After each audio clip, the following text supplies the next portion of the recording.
ان موضوعات کے اوپر. تو ہمارے آج کے پہلے مقرر ڈاکٹر طاہر ابرار صاحب ہیں.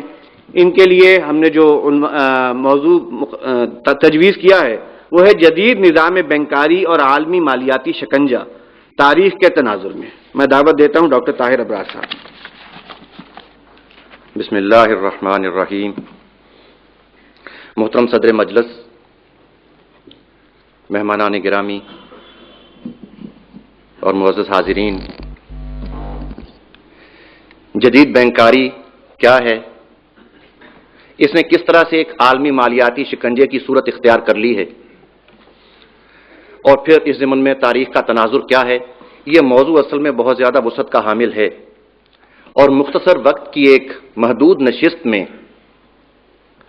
اس مضمون کا احاطہ کرنا قریباً ناممکن ہے. اب یہاں غالب کا مجھے وہ شعر بھی یاد آ رہا ہے کہ ان کے اشعار کو مشکل سمجھتے ہوئے جب لوگوں نے اعتراض اٹھایا تو غالب نے کہا کہ آساں کہنے کی کرتے ہیں فرمائش، گوئم مشکل وگرنہ گوئم مشکل. اب کہتا ہوں تو بھی مشکل ہے، نہیں کہتا تو بھی مشکل ہے. تو اب سوچا میں نے یہ ہے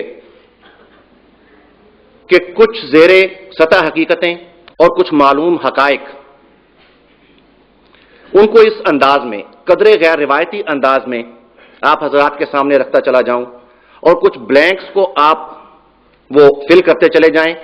اس طرح سے محدود وقت میں ایک پورٹریٹ، ایک تصویر اس خون آشام درندے کی،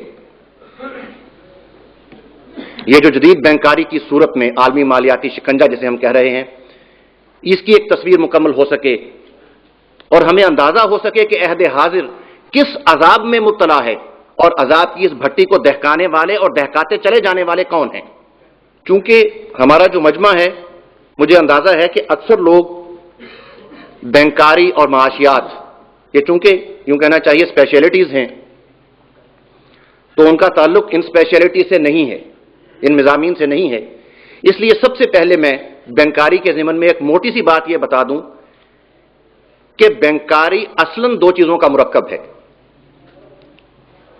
13ویں اور 14ویں صدی میں جب یہ بینکاری منظم ہونا شروع ہوئی تھی، اس وقت سے لے کر آج تک اگرچہ نئی اختراعات نے، ٹیکنالوجی نے اس کی شکل و شباہت میں بہت سی تبدیلیاں پیدا کی ہیں، لیکن اصلاً یہ بینکاری جو ہے سود اور جزوی ریزرو، فریکشنل ریزرو جسے کہا جاتا ہے، ان دونوں کا مرکب ہے. تیسرا ایڈوانس جو حقیقی معنوں میں ہوا ہے جدید بینکاری میں، وہ میں سمجھتا ہوں کہ الیکٹرانک منی ہے. لیکن یہ موضوع طویل ہو جائے گا. الیکٹرانک منی جو ہے، اس کے نتائج و عواقب کیا ہوں گے، اس کے بارے میں ابھی کچھ کہنا جو ہے وہ قبل از وقت ہے. لیکن اصلاً بینکاری کی یہ مضبوط عمارت جن دو انتہائی یوں کہنا چاہیے کہ مستحکم بنیادوں پر کھڑی ہے اب تک، اس میں ایک تو سود ہے جس کے بارے میں ہم تقریباً واقف ہیں. سود کے بارے میں جو تفصیلی گفتگو ہے وہ کل ہمارے ایک فاضل مقرر کریں گے اور شرعی اصلاحات کی روشنی میں اس کی وضاحت مزید ہو جائے گی انشاءاللہ. لیکن عام طور پر سود کا جو تصور ہمارے ذہنوں میں ہے اس وقت بات سمجھانے کے لیے وہ بھی کافی ہے. البتہ دوسری چیز جسے فریکشنل ریزرو یا جزوی ریزرو کہا جاتا ہے، اس سے اکثر حضرات واقف نہیں ہیں. بینکروں نے اصل میں آغاز میں ہی یہ شرط منوا لی تھی کہ وہ اپنے سرمایہ کا 10 گنا قرض کے طور پر جاری کریں گے. یعنی اگر ایک بینک کے پاس 1 ارب روپیہ یہ ابتدائی ڈپازٹس ہیں یا اس کا پیڈ اپ کیپٹل ہے یا سرمایہ کہہ لیجئے، تو وہ بینک 10 ارب روپے کے قرضے جاری کرنے کا حقدار ہے. یہ بات ذرا اچنبے والی ہے کہ پاس تو ہے 1 ارب روپیہ، تو یہ 10 ارب روپے کے قرض کیسے جاری کیے جا رہے ہیں؟ تو اصل میں قانونی طور پر یہ سہولت دی گئی ہے بینک کو کہ وہ 10% ریزرو کا بندوبست کر کے 10% محفوظ رکھ کر اپنے پاس، تاکہ لوگ اگر جو بینک کے ڈپازیٹرز ہیں وہ اپنی رقم لینے کے لیے واپس آ جائیں تو بینک ان کی ادائیگی کر سکے. باقی رقم جو ہے وہ بینک قرض کے طور پر جاری کر سکتا ہے. اور زر کی گردش کا نظام ایسا ہے کہ کوئی رقم خواہ کسی بھی مقصد کے لیے قرض کیوں نہ دی جائے، وہ کسی نہ کسی اکاؤنٹ کے ذریعے دوبارہ گھوم کر بینک میں واپس آ جاتی ہے. لاکھوں اور کروڑوں اور اربوں روپے تکی کے نیچے رکھ کر کوئی نہیں سوتا. یہ رقم جو ہے اس میں سے پھر 10% ریزرو رکھ کر اسے پھر لینڈ آؤٹ کیا جا سکتا ہے. جب اس طریقے سے 10 سرکل چلتے ہیں تو پھر گویا ریزرو رکھنے کے لیے قانونی طور پر اب کچھ باقی نہیں رہا. تو اب گویا بینک جو ہے اس کی یہ قرض دینے کی جو سطح ہے وہ سیچوریٹ ہو گئی ہے. یہ ریزرو جو ہے اسے اسٹیچوٹری ریزرو بھی کہا جاتا ہے.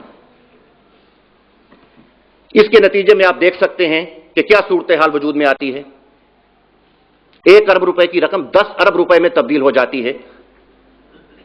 یہ جو 9 ارب روپے اضافی ہیں اسے ایک سکاٹ ماہر معاشیات نے آؤٹ آف سائٹ کرنسی کا نام دیا تھا. یہ وہ کرنسی ہے جو نظر نہیں آتی لیکن یہ ایگزسٹ کرتی ہے.